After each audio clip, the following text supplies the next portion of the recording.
Is it possible to improve the already existing 249 gram drones? Probably is, if you're gonna believe the latest leaks about the Mini 4 Pro. Is it enough to justify an update? Let's discuss that in the end of this video. And to make everything clear, what you hear in this video is pure speculation from my side and whatever I've been able to pick up around the interweb, and it's not confirmed by DJI. So the Mini 4 Pro is sort of the replacement from the Mini 3 Pro. Not very long after the hype settled around the newly released Air 3, we started to see rumors surfacing about a replacement from the Mini 3 Pro. I guess DJI has decided to go that route because right now they want to take all the drones and they want to make sure that they comply to the current regulations. And of course, we are getting into tech fall, so there's a lot of manufacturers that are releasing products all the time because they want to build up for the Christmas sales. And I can see from the comments that many of you are very surprised that we are already now seeing a replacement for the much beloved Mini 3 Pro. I made a few polls over the time here on the channel, and there's no doubt that the biggest audience group here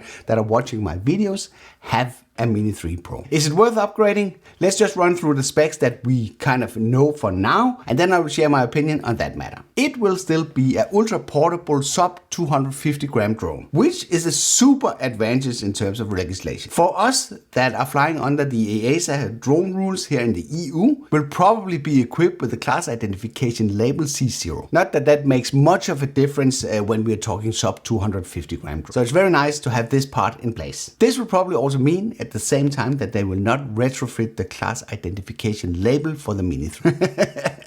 I've been wrong on those things in the past, so that's just my gut feeling. One of the things that I've been complaining in the past is that there's no side coverage on the smaller drones from DJI. So especially with the quick shot modes and with the active track and such, the drone is very exposed to collision if it's flying over the side. This is what it's primarily doing when you're using the quick shot modes that is equipped with the drone. But with the Mini 4 Pro, it seems we're getting the same kind of 360 obstacle avoidance with the drone that like we saw with the Air 3. If this has been implemented to the same level as we saw with the Air 3, which is actually in real life working really good, that is to be seen. But from the pictures that I've seen so far, the drone is basically identical to what we have seen before, but it has now these protruding lenses like we saw on the Air 3 that will make it possible to do real 360 obstacle avoidance. So I'm very eager to test this out once I get my hands on the unit to see if it performs equally well in real life. So for me,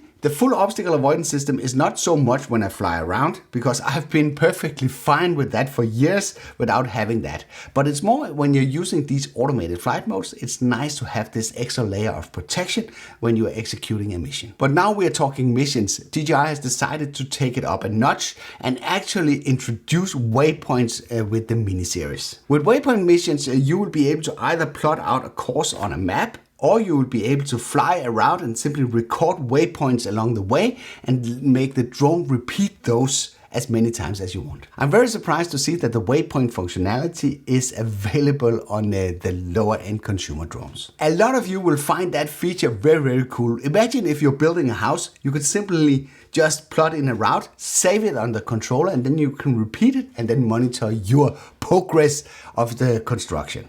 That's super cool and very useful. From the camera specs, it seems 4K 100 FPS is available, which is kind of an odd format if you're using a 30 FPS timeline, but HDR video through vertical shooting as well as 48 megapixel photos. That all indicates to me that we will be seeing the stack sensor design that was introduced with the Air 3. I would assume the sensor size will be 1/1.3 with an aperture of f1.7 and a 24mm equivalent lens. But opposed to the Air 3 that actually crops in, it's possible to shoot through vertical video in 4K. For me, that's not a big deal, but if you're into vertical videos, that might be a thing for you. It's stated to have 34 minutes of flight time, which is actually 2 minutes less than the specification from the Mini 3 Pro. But as those of you that have been following the channel for a while would know that I have rarely been able to get on the right side of the 30-minute mark. So I wouldn't expect that from this one either. You will be able to have, at least in FCC territory, 20 kilometers of full HD video transmission. Not many of us is going to use this for its full potential, as we are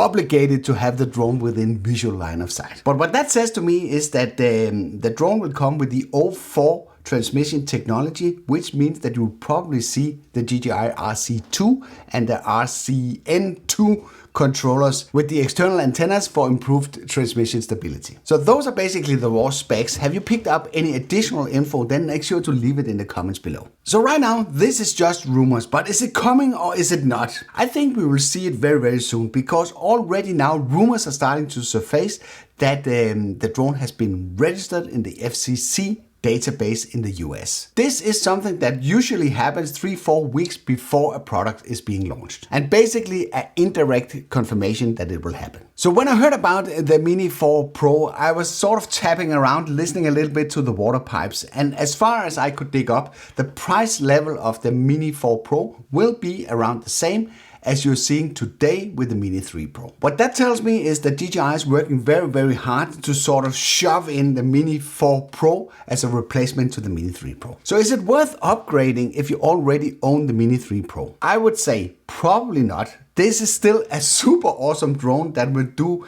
sort of 95% of the things that you want to do with your drone for recreational purposes. So if you already went out and invested in the Mini 3 Pro as it is right now, I think you should stick to your guns and you should enjoy your drone and fly the crap out of it. But if you have some of the older drones, let's say that you have the Mavic Mini, or maybe you have the Mini 2, it is actually worth considering doing this upgrade, as you're getting a ton of additional features with this drone. So if that is the case, it would make a lot more sense to jump directly to the Mini 4 Pro instead of going for the Mini 3. At least that's my opinion. Feel free to disagree. So this was a short update video on my take on the Mini 4 Pro. I know I'm a bit late to the party, but I took the liberty to go on some vacation and I shot some really amazing footage for you using the Mini 3 Pro when I was going to Spain. So let's see when I get around to edit that part, and I'm very eager to show you what is possible with a drone like that. I hope you liked this video.